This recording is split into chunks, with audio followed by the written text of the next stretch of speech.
LiberalViewer presents. So, welcome to the July 25th edition of LiberalViewer Monday Media Mixup. Thanks for joining me. Today I'll be using the dozen best, most newsworthy clips I picked out from the Sunday morning news analysis shows from the big five corporate outlets of ABC, NBC, CBS, CNN, and Fox News, the so-called corporate media here in the United States, for what should be really informative, educational, fair use, media criticism, and political commentary show for you all today. You can see my main topic is what I thought was like the most newsworthy thing, or the thing, most important thing I learned from the last of some people are calling it the season finale of the January 6th committee hearings last Thursday, and that was extensively covered on the Sunday shows. And what I thought was most important that I learned was Trump waited until his coup failed before sending his supporters home. And I'll show some video from last Thursday's hearing in a moment to prove my point. But first, actually, for my political comedy, I always like to start with political comedy. Al Gore was on a couple of the shows, former Vice President Al Gore, and he kind of talked a little bit about this January 6th committee hearing topic in this next clip, though he mostly talked about climate change and about how a lot of the stuff he predicted in his movie An Inconvenient Truth has come true, and what we should do about it.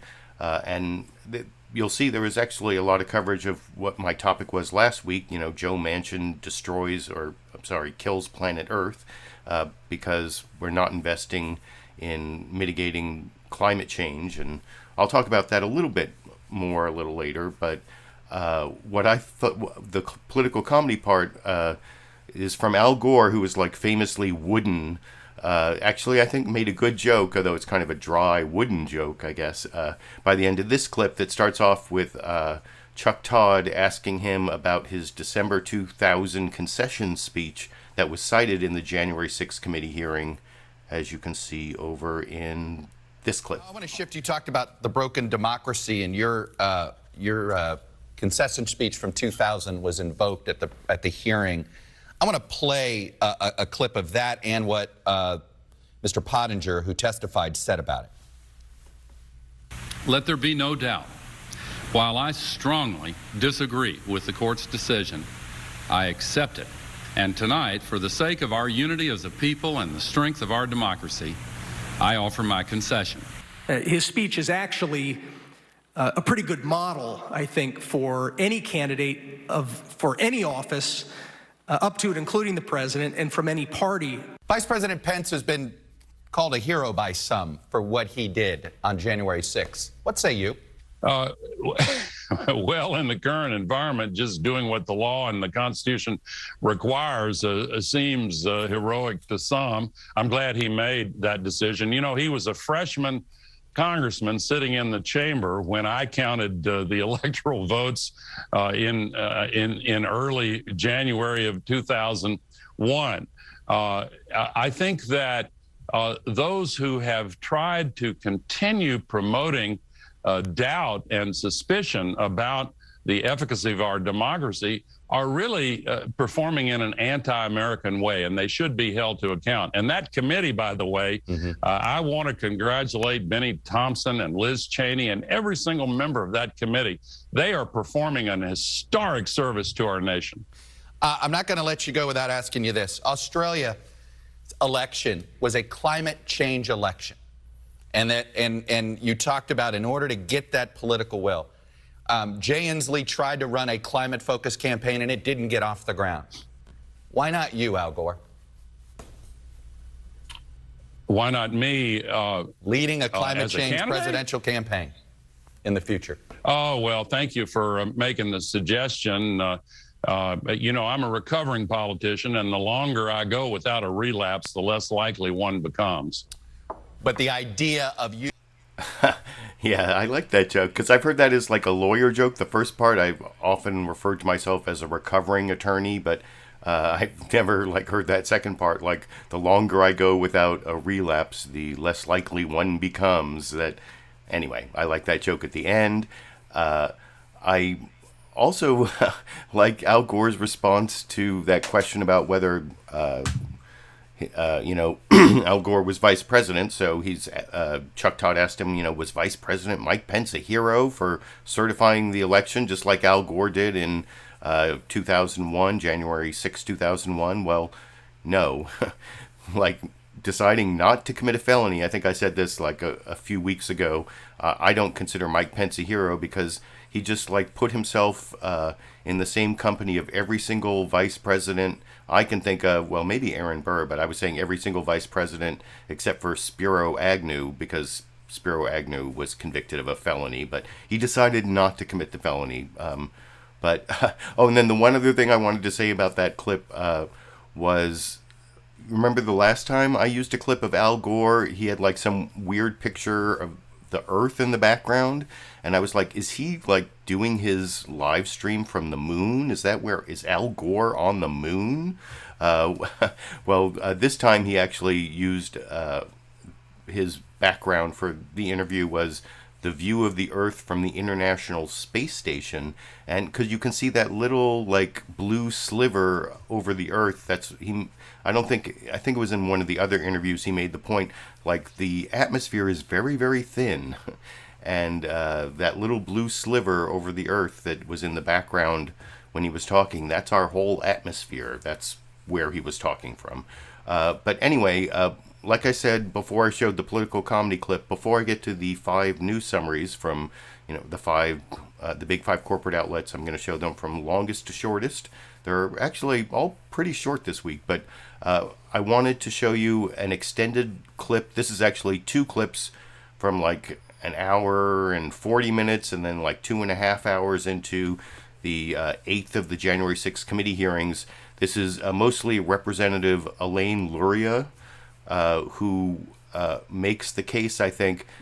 In the first part of the clip, she like reads her script wrong. She like says, although, the word although does not work very well in the first minute of this clip, but you put it all together, and I think it makes a compelling argument for the title of my video this week, that it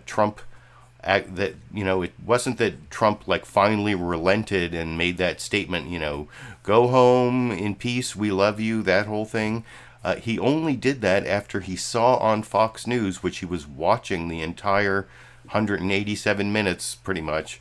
He only made that statement, go home, after he saw on Fox News that his coup had failed. The tide was turning, law enforcement was taking the Capitol back over, and there was like no reason for him to refrain from acting anymore. So he made his Rose Garden speech, the infamous Rose Garden speech, which you'll see at the very end of this clip.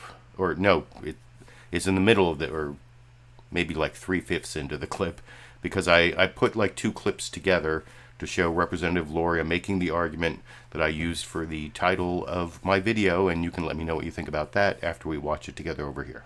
President Trump finally relented to the pleas from his staff, his family, and from Capitol Hill for him to do something more at 4:17, 187 minutes, more than 3 hours after he stopped speaking at the ellipse, after he stopped speaking to a mob that he had sent armed to the Capitol. That's when he tweeted a video telling the rioters to go home, while also telling them that they were special and that he loved them. By that time, although, the violence was far from over. Law enforcement had started to turn the tide, reinforcements were on the way, and elected officials were in secure locations. The writing was already on the wall. The rioters would not succeed. Here's what was showing on Fox News, the channel the president was watching all afternoon. Back to Bret Baier with more information now. Bret, what do you have? Yeah, our Pentagon team, Jen Griffin, Lucas Tomlinson, confirming the Defense Department has now mobilized the entire D.C. National Guard, 1,800 troops. Takes several hours, as I was mentioning before, to get them up and running. The Army Secretary Ron McCarthy is setting up a headquarters at the FBI. You just heard from David Spunt that the FBI is also sending troops to the Capitol. It's no coincidence, then, that President Trump finally gave in and went out to the Rose Garden at 4:03. His staff had prepared a script for him to read, but he refused to use it. As you can see on the screen, you can see the script is stamped "President has seen." The script said, quote, "I'm asking you to leave the capital region now and go home in a peaceful way." The president was urged to stick to this script, but he spoke off the cuff. Eric Hirschman and Nick Luna went with the president to film the message in the Rose Garden. Let's hear what they had to say and see the never-before-seen raw footage of the president recording this video message. Ultimately, these remarks that we're looking at here in Exhibit 25 were not the remarks that the president delivered in the Rose Garden. Do you know why the president decided not to use these? I don't know, sir. No, I do not know why. Did the president use any written remarks to your knowledge, or did he just go off the cuff? To my knowledge, it was off the cuff, sir. Good, Chase. When you're ready, sir. Yep, you'll be right behind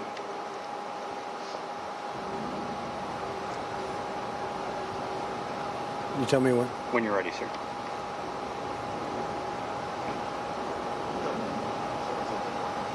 Who's behind me? He's gone around. We're all clear now. I know your pain. I know you're hurt. We had a election. Let me see. I know your pain. I know you're hurt. We had an election that was stolen from us. It was a landslide election, and everyone knows it, especially the other side. But you have to go home now. We have to have peace. We have to have law and order. We have to respect our great people in law and order. We don't want anybody hurt. It's a very tough period of time. There's never been a time like this where such a thing happened, where they could take it away from all of us, from me, from you, from our country. This was a fraudulent election, but we can't play into the hands of these people. We have to have peace. So go home. We love you. You're very special. You've seen what happens. You see the way others are treated that are so bad and so evil. I know how you feel. But go home and go home in peace. When I got there, basically the president just had finished filming the video, and I think he was basically retiring for the day.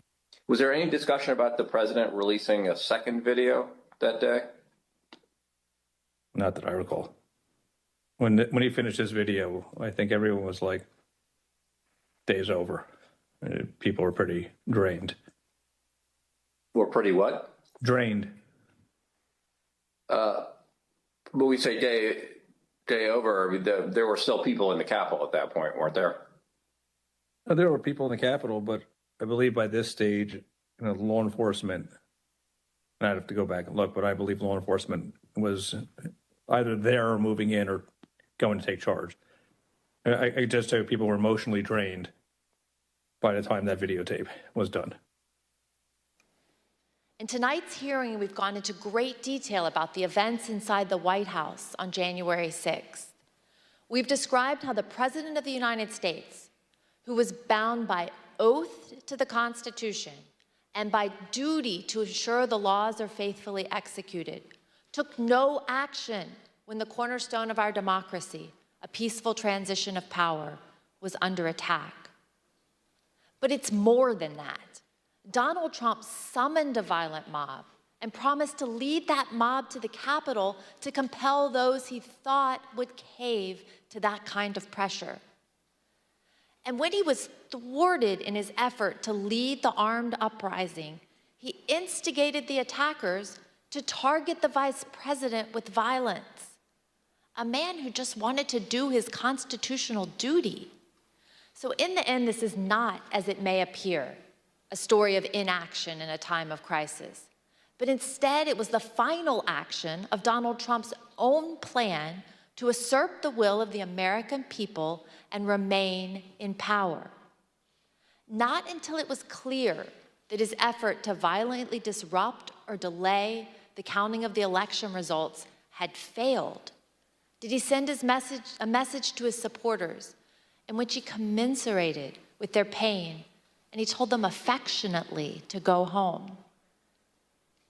That was not the message of condemnation and just punishment for those who broke the law that we expect from a president whose oath and duty is to ensure the laws are faithfully executed.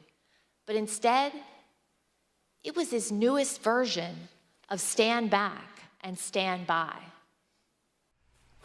I like that stand back, stand by reference, but I didn't think Elaine Luria did that great a job. Like 30 seconds from the end, she said that Trump was trying to assert the will of the American people, which I believe was supposed to be subvert the will of the American people. I don't have any inside knowledge as to what her script said, but subvert makes a lot more sense than assert about 30 seconds from the end. And then I also pre-criticized the clip talking about how she messed up her although clause about 30 seconds or a minute into the clip. But despite all that, I still think that was a really strong, whoever wrote the script that Representative Elaine Luria was trying to read there and put together the evidence, I think made a really strong argument for this new thing I hadn't really thought about, that the reason Trump waited his 187 minutes before he recorded the 4:03 p.m. statement in the Rose Garden to go home, we love you, you're special, that whole thing, it's because at that point he lost. His attempt to stop the certification of the election by Congress had failed. That was his whole goal. If this was the 8th of the January 6th committee hearings. If you've been watching all of them, you know that he was involved in a conspiracy to obstruct an official proceeding that's a felony punishable by up to 20 years in prison under 18 U.S.C. 1512 sub C. Is it sub C sub 2? Yeah, sub C sub 2. Which I did not put down in the video description, but I've talked about it so many times, you probably have it bookmarked by now, right? Anyone who is really, really watching these hearings seriously should have bookmarked 18 U.S.C.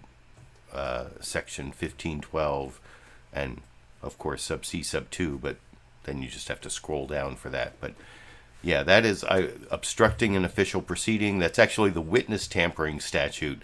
But you get down to sub C, sub 2, and it's obstructing an official proceeding. I've talked about that before, but multiple felonies that Trump should be responsible for committing.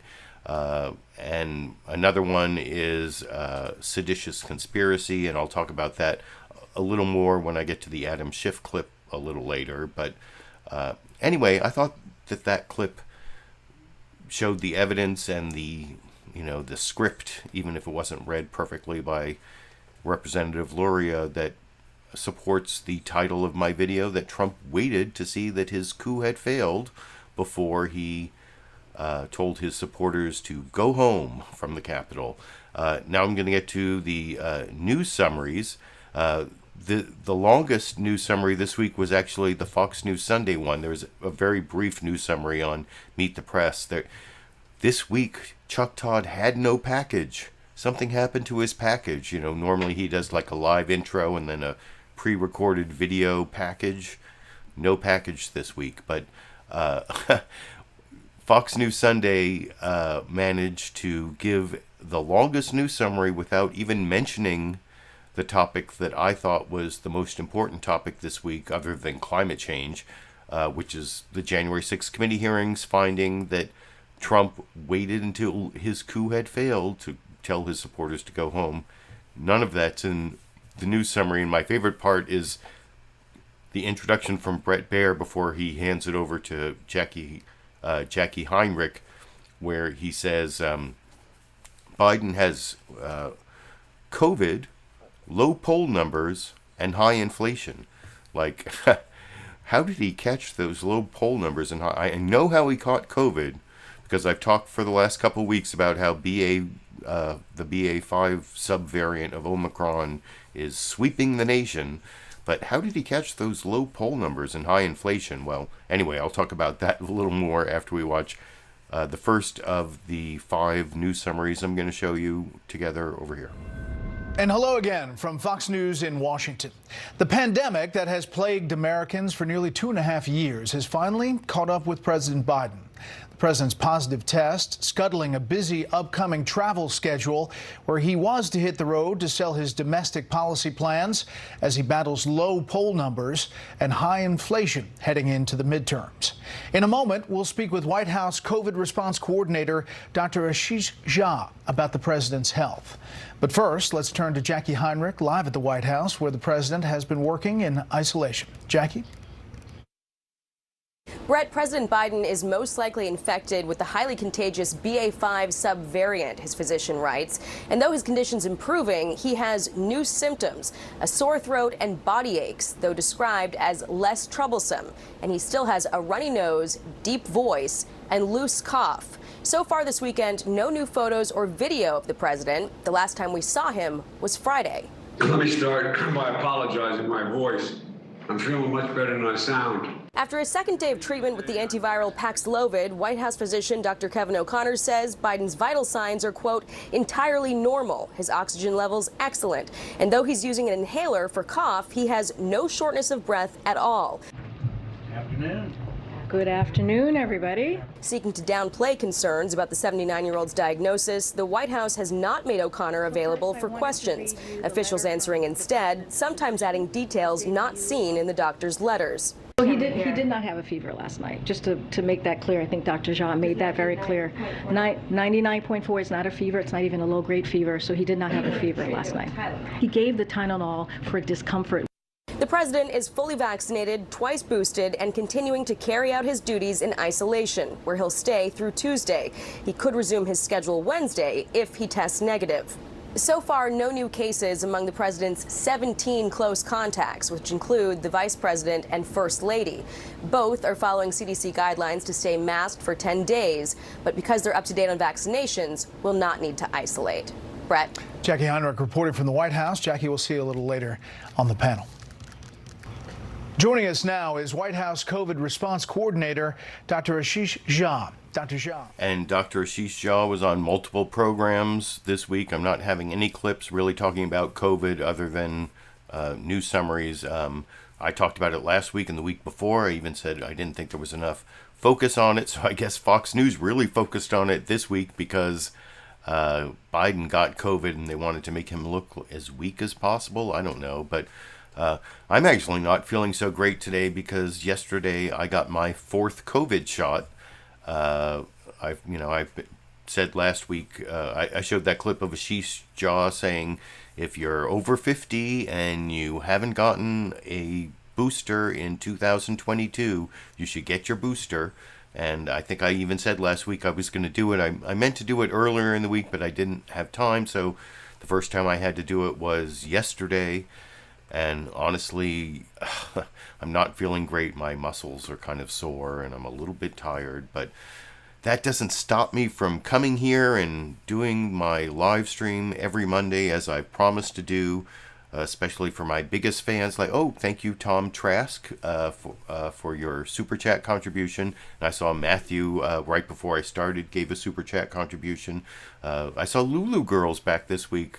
We missed you the last couple of weeks. I don't know why you weren't there, but I'm here for you to give my summary of the Sunday morning news analysis shows every Monday, even, come rain or shine or COVID vaccination, whatever. But I think I pretty much pre-criticized that clip from Jacqui Heinrich. Why didn't they have any place to put in the January 6th committee hearings? Well, at least they had Liz Cheney on the program, and I'll show an extended clip of Liz Cheney just schooling Bret Baier a little bit later. But I want to get to the other 4 news summaries. The next one is Chuck Todd on NBC News' Meet the Press, where you can see this is actually kind of skewed towards their guest Al Gore. They're talking about climate change, the heat wave in U.S. and Europe, and how Al Gore was right when he made predictions in An Inconvenient Truth, and I actually appreciate the part of this news summary where NBC shows all the predictions he made that did come true. and I will talk about that news summary a little more after we watch it together over here. Good Sunday morning. And if you're waking up to another hot, sweaty day, you're not alone. Over the past 7 days, there have been 359 daily high temperature records set across this country. And across the Atlantic, Europe is burning up as well. More than 1,700 people died in Portugal and Spain alone in this current heat wave that they're experiencing. In his 2006 documentary film, An Inconvenient Truth, former Vice President Al Gore warned that we were going to experience rising temperatures, melting glaciers, drying lakes, more wildfires, and stronger storms over the next 20 or 30 years. Well, guess what?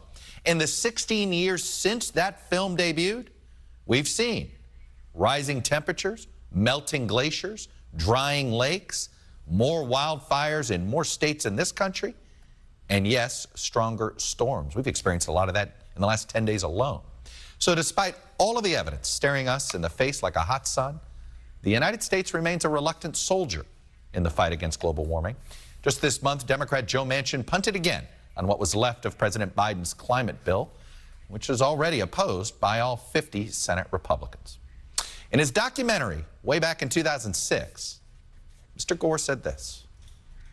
Are we, as Americans, capable of doing great things even though they are difficult? Are we capable of rising above ourselves and above history?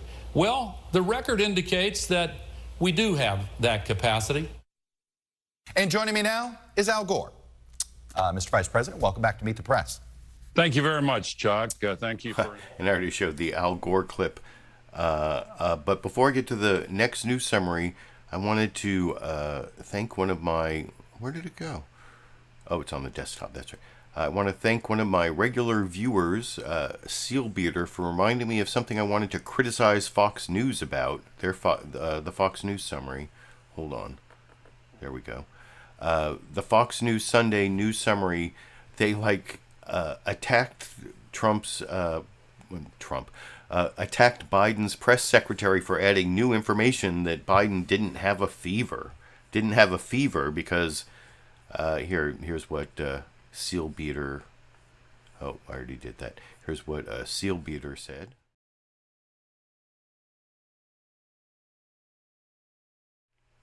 "99.4 is not a fever," and that's kind of what Fox News Sunday criticized the Biden press secretary.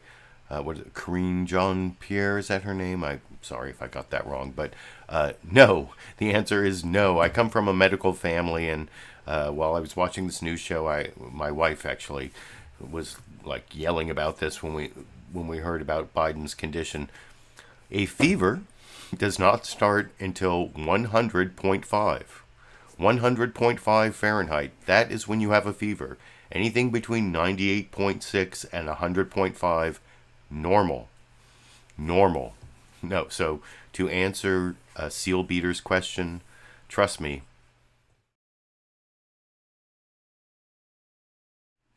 No, 99.4 is not a fever. Thank you for asking, though. And the next news summary is from CNN's State of the Union. Jake Tapper always tells us what is the State of the Union this week, and it's definitely a January 6th committee hearing reference. And I think that I'm a fan of Jake Tapper. I have said that before, and he also, this is the only one of the news summaries to refer to the Thursday hearing of the January 6th committee hearings as the season finale. And I will, so having said a couple good things, I will now, about Jake Tapper, I'll talk about that news summary a little more after we watch those 98 seconds together over here. Hello, I'm Jake Tapper in Washington, where the State of our Union is wondering whether some people actually are above the law. This week, the January 6th committee presented a season finale of sorts to the series of 8 hearings they've held this summer. The committee laid out minute by minute how former President Trump sat and watched as rioters stormed the U.S. Capitol. For more than 3 hours, he sat there, refusing to call for the violence to end, refusing to reach out to law enforcement or the military to send help. This weekend, two of former President Trump's favorite newspapers, both owned by Rupert Murdoch, ran a pair of damning editorials. The New York Post saying Trump's actions make him unworthy to lead the country again. But in an astonishing reality, Trump is taking very real action to run for president again, stumping at a rally for a fellow 2020 election denier in Arizona, building an inner circle, and leading nearly every early poll for the Republican nomination. Perhaps the biggest threat to Trump's candidacy was on display Thursday in a remarkable visual.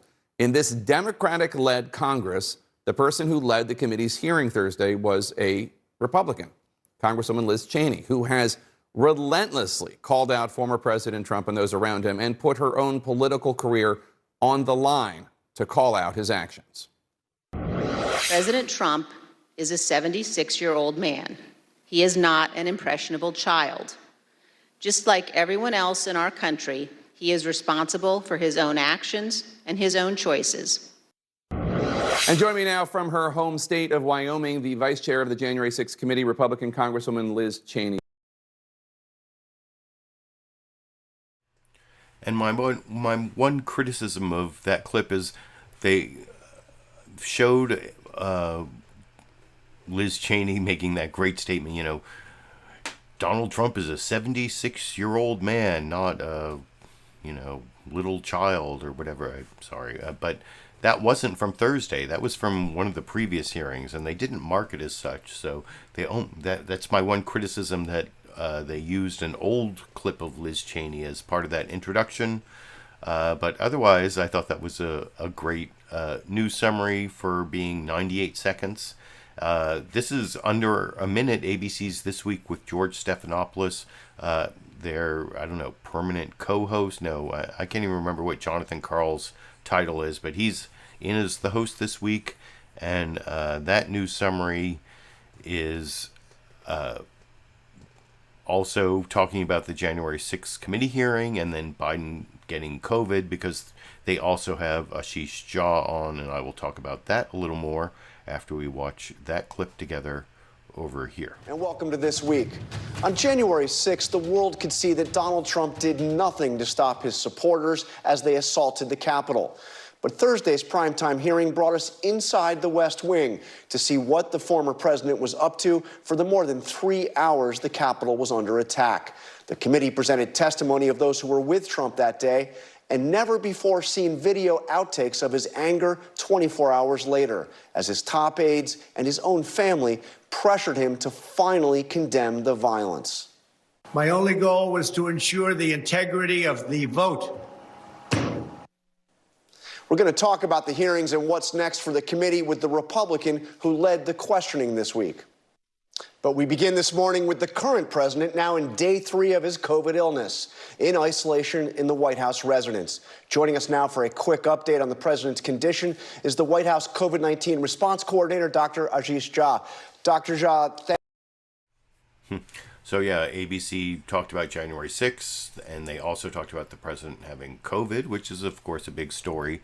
And they showed that clip from I showed the January 6th committee hearing clip that was like 7 minutes long. The second clip I showed included that outtakes from the January 6th Rose Garden speech that Trump gave.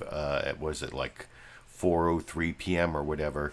But you saw a little bit of the outtakes of the January 7th statement that Trump made, where, you know, he wouldn't say, I'm not going to say that the election is over. I'll just say Congress is certified. And his daughter Ivanka's there, like, say Congress is now certified. And oh, by the way, if you want to see that, I put a link down in the video description to the free version of the January 6th committee hearing from last Thursday on C-SPAN, on the C-SPAN's YouTube channel, where you can watch the whole thing if you want. And then also the source of all of my other clips down in the video description, of course. But I want to finish the news summaries and then get to my newsmaker clips. This is the last of the news summaries. It's only like 20 seconds. CBS News' Face the Nation is living up to their reputation as being the CBS standing for the COVID broadcasting system, because they actually focused a lot on COVID this week. And they even slipped monkeypox into the first 21 seconds of the program that I will talk about with you a little bit. Good morning and welcome to Face the Nation. We have a lot of news to get through this morning, but we want to begin on the medical beat with the latest on President Biden's condition and the fight to contain both COVID and monkeypox. We're joined now by White House Coronavirus Response Coordinator, Dr. Ashish Jha. Welcome to Face the Nation. Okay, so yeah, you can't really criticize them for 20 seconds, but they didn't mention the January 6th committee hearing, but they did have Adam Schiff on a little bit later to both talk about Merrick Garland's comments that no one is above the law. That's kind of what Jake Tapper was riffing off of when he said that's what the State of the Union this week is, wondering if anyone is above the law or whatever. But so here's Adam Schiff talking about all the stuff that Trump did that should be prosecuted by the Department of Justice. But then also, I think Margaret Brennan does a good job of following up on the first, like the prime time, the first of the hearings, where they were asserting that there was this link between Trump and the Proud Boys and the Oath Keepers, and they showed a little bit of evidence for that, but they didn't show like the direct connection that I thought they were going to show. And it might be because they don't have information from Roger Stone or Mark Meadows or Steve Bannon, who was just convicted this last week of contempt of Congress, because any of them could have been the conduit between Trump and the Proud Boys and the Oath Keepers. But to Margaret Brennan's credit, she actually follows up on that, and I will talk about that a little more after we watch Adam Schiff both respond to Merrick Garland's no one's above the law comments, and then also the lack of evidence so far really making that complete connection between the violent right-wing groups and Trump. And I'll talk about that a little more after we watch it together over here. Get back to January 6th. When you were last on this program, you said you believed that it would be more dangerous for the Justice Department to decide against prosecuting the former president than it would be to go ahead with a prosecution. Here's how Attorney General Merrick Garland responded when my colleague Jeff Pegues asked him about potential prosecution. Look, no person is above the law in this country. Nothing stops us. Even a former president. I don't know how to, maybe I'll say that again. No person is above the law in this country. What do you make of those remarks? Well, the Attorney General has committed to following the evidence wherever it may lead, and it has led to Donald Trump. And so I think the president should be investigated. Whether they'll ultimately conclude they have proof beyond a reasonable doubt to charge him and to convict him, that will be up to the department. But what we have demonstrated just in the last couple of hearings is that when all else failed, when all these other lines of effort to overturn the election failed, he made the decision to bring a mob to the Capitol. When he learned they were armed, his response was, then take the magnetometers down. He wanted to march with that mob, that armed and dangerous mob, to the Capitol. And when he was refused and brought to the safety of the cafeteria or the dining room in the White House, he wouldn't lift a finger as he watched on TV police officers being beaten and gouged and sprayed with chemicals in the most supreme dereliction of duty ever. But also, those multiple lines of effort, I think, invoke various criminal laws, and his conduct ought to be the subject of investigation. Well, we'll see if the Justice Department starts one. On the things that the committee has laid out in this congressional forum, we still haven't seen a direct link substantiated between the White House officials and the militias like the Proud Boys and the Oath Keepers who were part of the violence that day. Are you still trying to substantiate that? That remains an ongoing part of our investigation. We've certainly shown some links between the president, key advisors like Roger Stone and Mike Flynn, and elements of these white nationalist groups. But that component of our investigation continues, and as is the case more broadly, witnesses continue to come forward. We'll be presenting new information in the fall. As we continue to ask about additional evidence, I think we really need to think about what we've demonstrated already about the president's knowledge that the election wasn't stolen, and his response and his intent. And to me, that is most graphically demonstrated when he told top Justice Department officials basically to just say the election was stolen, or just say it was corrupt, and that he would take care of the rest. Right. Those kind of pieces of testimony bear directly on the president's knowledge and intent. And this gets back to your previous question about the Justice Department. I hope they're watching. I hope they're watching carefully. And I hope they understand the implications of what we're presenting. So, yeah, that was an interesting commentary from Adam Schiff as to why Trump should be investigated by the Department of Justice. But like I said before I showed the clip, I especially appreciated the questioning by Margaret Brennan about the connection between Trump and the Proud Boys and the Oath Keepers.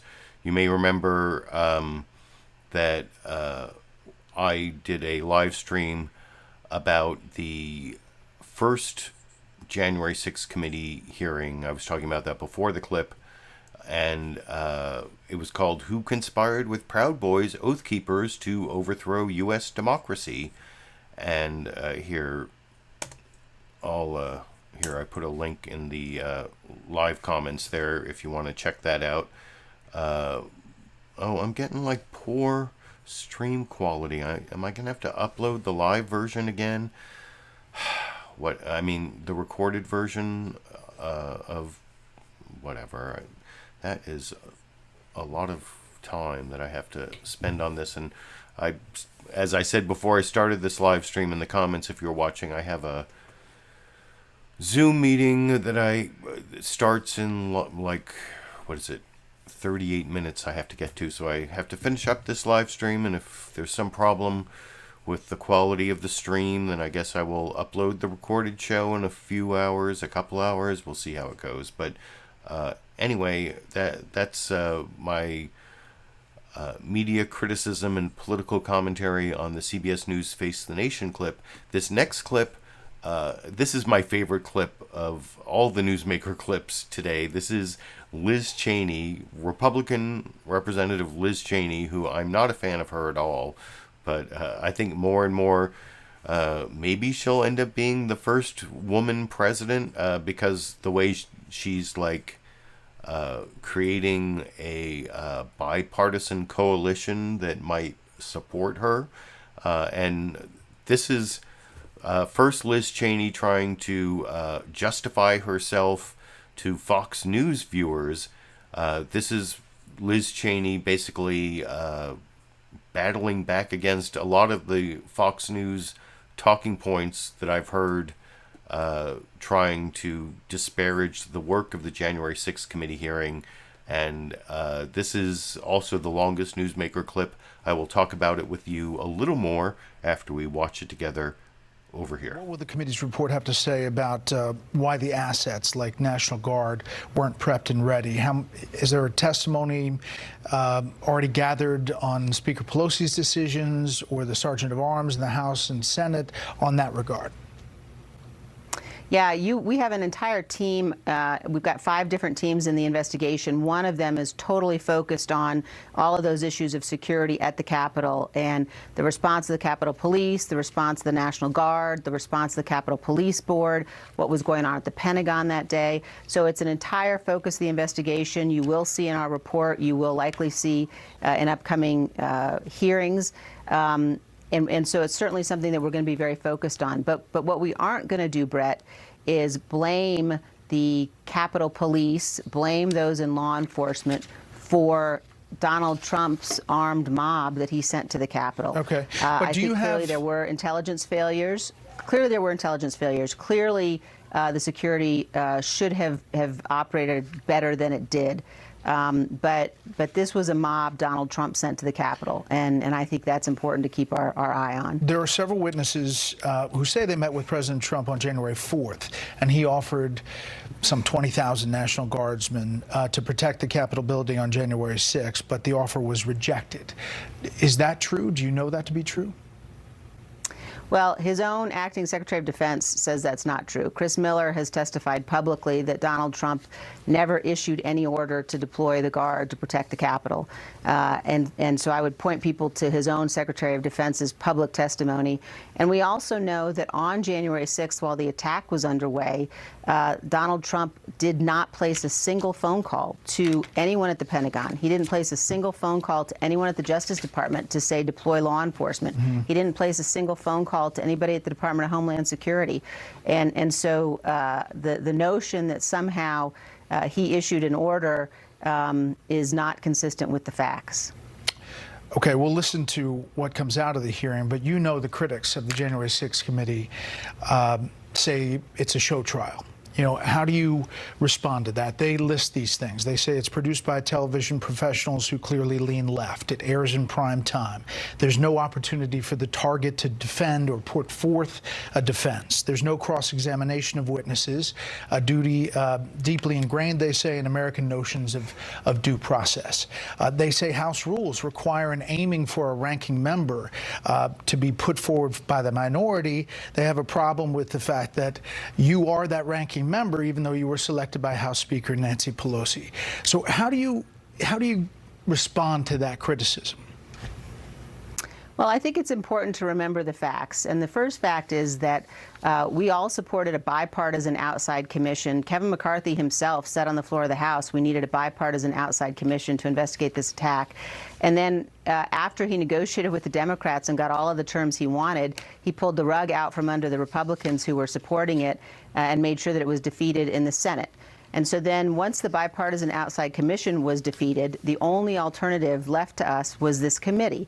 And after Kevin McCarthy named his members to the committee and Speaker Pelosi rejected two of them, Jim Jordan and Jim Banks, for good reason, I supported her decision to do that, Kevin McCarthy withdrew all of his other nominees. And so the notion now that somehow the committee is incapable of getting to the facts of what happened because Kevin McCarthy withdrew his nominees is nonsensical. It also is a diversion. And I point out again, nearly every single one of our witnesses has been a Republican. You know, Rusty Bowers, Brad Raffensperger, No, I Gabe understand. Sterling, We have the list. Bill Barr. But But I it's guess an important thing to cross-examination remember. is an important thing in committee hearings, right? Brett, right. That's right. But I would also point out that I think it is highly unlikely, and I think you would agree, that any of those witnesses' testimony would be any different had the questioning been different.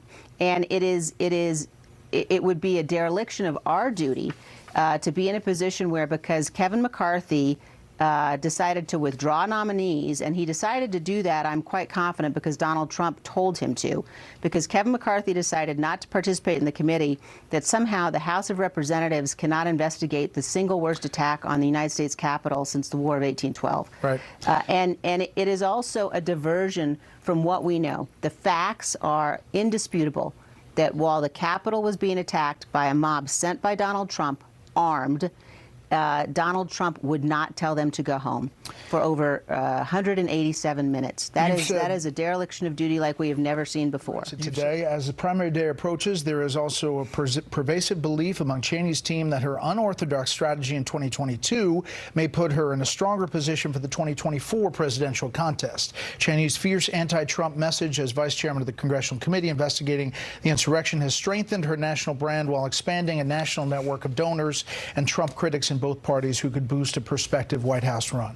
Is that the strategy? Are you expecting to lose? Are you going to run for president? Look, my focus, Brett, is absolutely on doing what is right.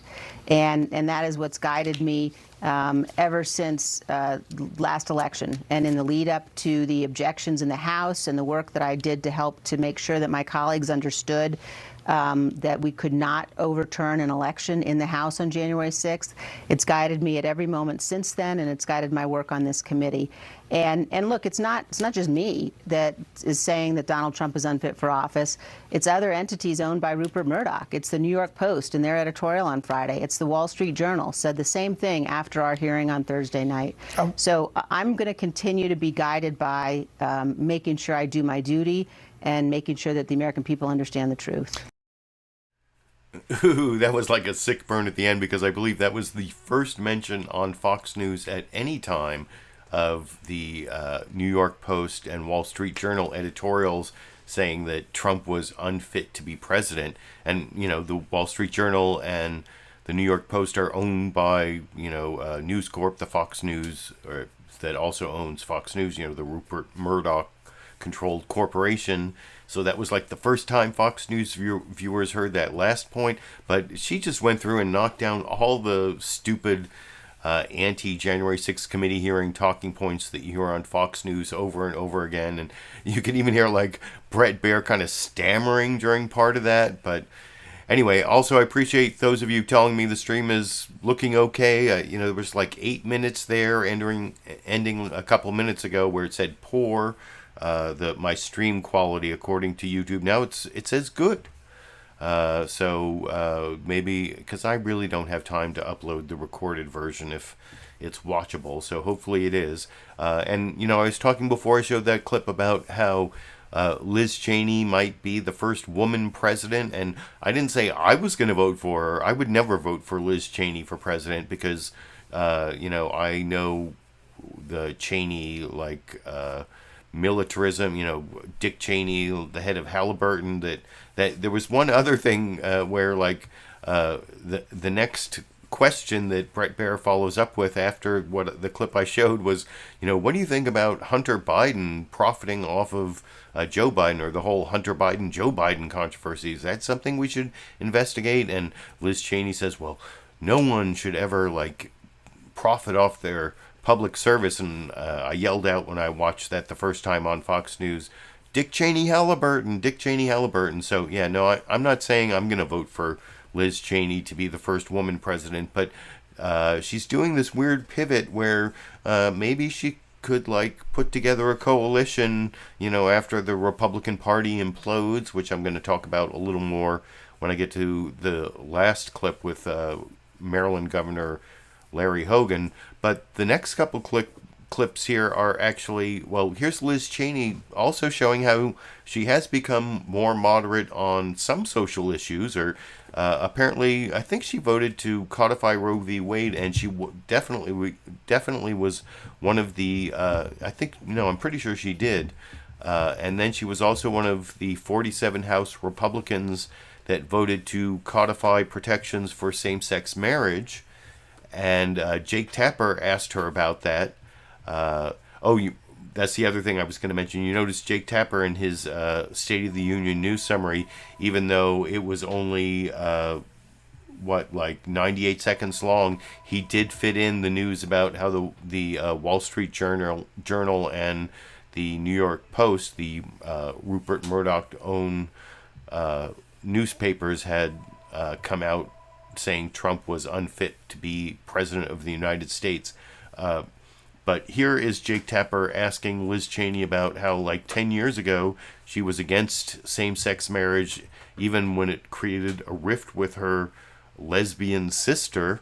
And she talks about how she's actually moderated her position to vote now to codify protections for same-sex marriage over in this clip. One question about a vote that you cast. You were one of 47 House Republicans who voted this week to codify same-sex marriage protections. It's a culmination of a remarkable personal evolution for you. You used to oppose same-sex marriage that infamously led to a public falling out with your own sister. What's your message to any Senate Republican who's on the fence about voting for this bill? Freedom means freedom for everybody. And I've said that my initial opposition 10 years ago to same-sex marriage was wrong. I love my sister very much and her family very much. And I believe that that given the decision that we saw from the Supreme Court and the suggestion that the additional rulings could be at risk, the suggestion in Justice Thomas's opinion about that means that we have got to step up and make sure that we're providing protections. And so certainly ensuring that we've provided that kind of protection for same-sex marriage is very important. And so I would urge my Republican colleagues in the Senate to follow suit and to do the same. Congresswoman Liz Cheney, Republican of Wyoming, joining us today from Wyoming. Thank you so much for your time today. We appreciate So yeah, that was Liz Cheney talking about her journey towards tolerance, and that's actually a really popular position. Of course, that doesn't mean the Supreme Court won't take it away, like they did the right to make intimate decisions about reproduction, marriage, and family that used to be like the personal autonomy zone that was protected by the liberty interest in the due process clause of the 14th Amendment. But whatever, I talked about that weeks ago. I don't want to go deep into the weeds about how the Supreme Court has like screwed us all by destroying our constitutional rights. But the person who really can talk about this, because if you, down in the video description, I've also put a link to my Twitter account, which is pretty simple, twitter.com/LiberalViewer, and every now and then I respond to one of the leaders of Turning Point USA, Charlie Kirk, where Trump was speaking this weekend. He actually follows me on Twitter, so I followed him back, and every now and then I'll like reply to something he says, and he talked about how like white liberals are trying to redefine the meaning of marriage, and I pointed out, no, Charlie Kirk, at this point, it's you are the one who's trying to redefine marriage and actually literally trying to redefine some people's marriages out of existence. That's one of the things that Republicans don't understand, or at least the ones who oppose same-sex marriage, that it's wildly popular, and they're actually trying to take away like I think there are like 300,000 same-sex marriages in the United States now. So they're trying to take away like 300,000 marriages. That's gross. That's disgusting. And who would be better to explain why than Secretary of Transportation Pete Buttigieg, responding both to what you just saw Liz Cheney say, but also what Florida Senator Marco Rubio said, I think in a tweet, like how it's always all a waste of time, protecting 300,000 people's marriages. It's a waste of time. And anyway, here's Pete Buttigieg talking to Jake Tapper on CNN State of the Union yesterday over here. Congresswoman Liz Cheney spoke directly to Senate Republicans who are on the fence about the need, in her view, to codify protections for same-sex marriage. It's still clear if there are 10 Senate Republicans willing to support it. Republican Senator Rubio told my colleague Manu Raju he's going to vote no, and he called the vote a, quote, stupid waste of time. What's your reaction on that? What's your message to Senate Republicans? If he's got time to fight against Disney, I don't know why he wouldn't have time to help safeguard marriages like mine. Look, this is really, really important to a lot of people. It's certainly important to me. I started my day, as I try to do on weekends. I try to give Chasten a little bit of a break and do breakfast with both of our twins. And that alone, that's no small thing, as every parent of small kids knows. It was one of those days where the tray table wasn't quite fitting into the high chair, and I'm trying to make sure that they're busy enough with their little cereal puffs to give me enough time to chop up the banana and get the formula ready. And it just, I don't know, that half hour my morning had me thinking about how much I depend on and count on my spouse every day. And our marriage deserves to be treated equally. And I don't know why this would be hard for a senator or a congressman. I don't understand how such a majority of House Republicans voted no on our marriage on as recently as Tuesday, hours after I was in a room with a lot of them talking about transportation policy, having what I thought were perfectly normal conversations with many of them on that subject, only for them to go around the corner and say that my marriage doesn't deserve to continue. If they don't want to spend a lot of time on this, they can vote yes and move on. And that would be really reassuring for a lot of families around America, including mine. Secretary Pete Buttigieg, thank you so much for your time and our best.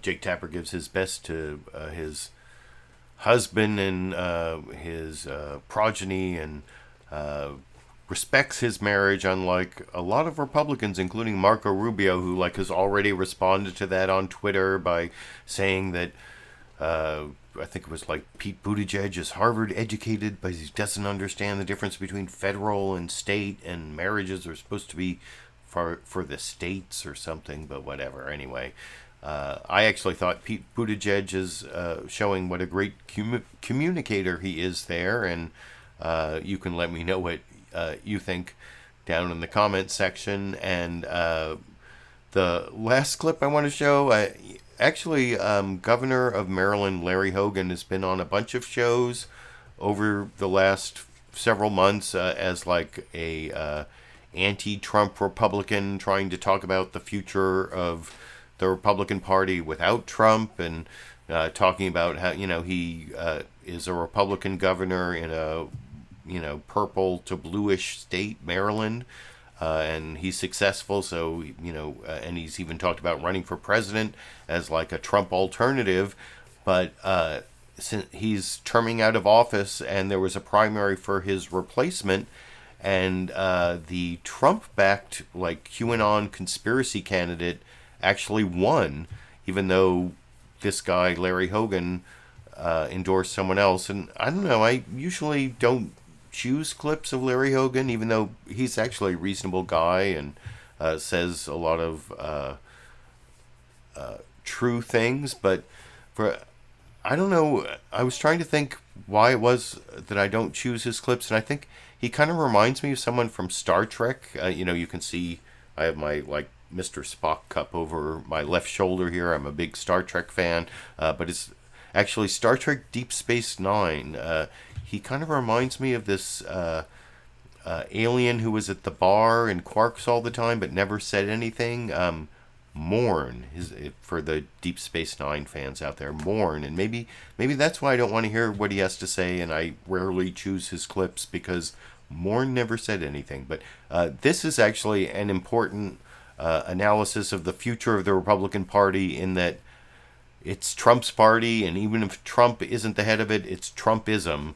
And Larry Hogan is trying to, like, explain why he's trying to blame Democrats why he couldn't beat Trump in his own state, and then he tries to blame low turnout. But basically, Trump has taken the Republican Party, is my main point, despite the Star Trek reference, which I'll talk about the clip a little more. This is the last Newsmaker clip for the day that I will talk about with you a little more after we watch it together over here. I want to ask you about what happened in Maryland. You had the Republican primary. You and I had spoken about it, I think it was back in April. Yeah. And you described Dan Cox as a whack job, I think was your word, or nut job. I think I said QAnon whack job. Okay, QAnon whack job.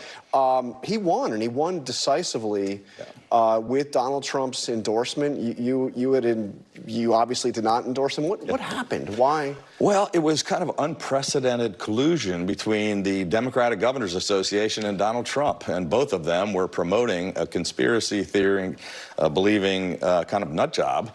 And DGA, I think, spent about $3 million. The guy only spent $100,000 in his campaign. So it was a win for the Democrats. It's a big loss for the Republican Party, and we have no chance of saving that governor's seat. We actually had a chance if they hadn't gotten together and done that. Let's play a section of what the Democratic Governors Association, one of the ads that they ran effectively to promote Dan Cox to Republican voters. Listen to this.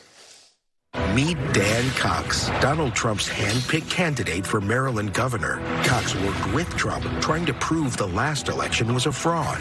Dan Cox, too close to Trump, too conservative for Maryland. So, definitely a cynical effort, no question. It arguably worked. He did win. But everything in that ad is true. I mean, Republican voters in your state responded to it. Yeah, no. Well, it was a very small turnout. So, first of all, only 20% of the people in Maryland are Republican, and 20% of them showed up to the polls. So about 2% of the people in Maryland voted for this guy. It's not going to be the same in November, I can tell you that. So it's not a big win. It's really a loss, and we just have to wait a few months to make. And you definitely won't support him. You'll. I would not support the guy. I wouldn't let him in the governor's office, let alone vote for him for the governor's office. You also told me back in April that these Republican primaries coming up, quote, are going to determine what the Republican Party looks like. We're through a lot of them. How's it look? Look, I said in November, in November of 20, right after the election, I spoke at the Reagan Institute here in D.C., and I was the first person to say that this is going to be a fight for the heart and soul of the Republican Party, and it was going to be a long tough fight, but that, you know, it was time for choosing was the name of the speech that I gave. And we're not there yet. I mean, it's we're only a year into the battle. We have more than, you know, two years till the next election, but it's not going to be easy. We're going to win some, we're going to lose some, but I think the final chapter, you know, on some of this will be in November when we lose some races. You know, Trump already cost us the White House, the Senate, the House. Now he's costing us governor seats and Senate seats. So do you think he runs in 2024? You know, only... And who knows? I mean, Trump is probably going to announce running sometime before the midterms if the scuttlebutt is to be believed that he wants to, like, try to make whatever crimes he's charged with between now and November, either by the Merrick Garland Department of Justice or even more likely by the Fulton County District Attorney, whose name is escaping me, but who's investigating Trump for his, like, infamous phone call, like, I just want you to find me 11,800 and was it 70 votes or whatever, something like that. May have my number a little bit off, but yeah, he like got recorded on a phone call trying to screw with Georgia's election. But anyway, I digress. Does anyone think, am I crazy, or for the Deep Space Nine fans out there, which I noticed does not involve everyone, but does he look like Morn? And also, does he sound like he's, you know, claiming to still be fighting for the heart and soul of a Republican Party that has already given its heart and soul to Donald Trump? Anyway, you can let me know what you think in the comment section. That is the last of my newsmaker clips. This is the part of the show where I start to feel sad that I don't have a Dash or Sandy clip for anyone, or, you know, my cat Dash died last month and my dog Sandy died in February. I used to show clips of them at the end of the show. All I can say is we're starting to get estimates on the 2 rooms where we have to replace the floors before we can get probably a new cat first, but we got to get rid of all the places where Dash peed so that the new cat is not going to pee in those places. That's where we are now, but I don't know, maybe next month it could be possible. That's my update on the lack of Dash and Sandy clips, and I have to get to this next meeting in like 13 minutes, but I appreciate all of you who showed up here for the live show. It looks like I won't have to upload the recorded version, even though there were those like 8 minutes with poor stream quality. Hopefully it won't destroy the whole, like, the audio video sync for the rest of it. Who knows? But I really almost never watch the show after I do it, so unless I really have to get some clip. So you'll have to let me know if you're watching the recorded show if there's some screw up. Otherwise, but I'm just going to let this live stream go public after it has finished processing, and I will be back next Monday and every Monday at least through the November midterms to do my LiberalViewer Monday Media Mix-Ups. And oh, I see some thank you and thumbs up in the live comment section, and I think that is my cue to just say thank you, and I'll be seeing all of you around the internet.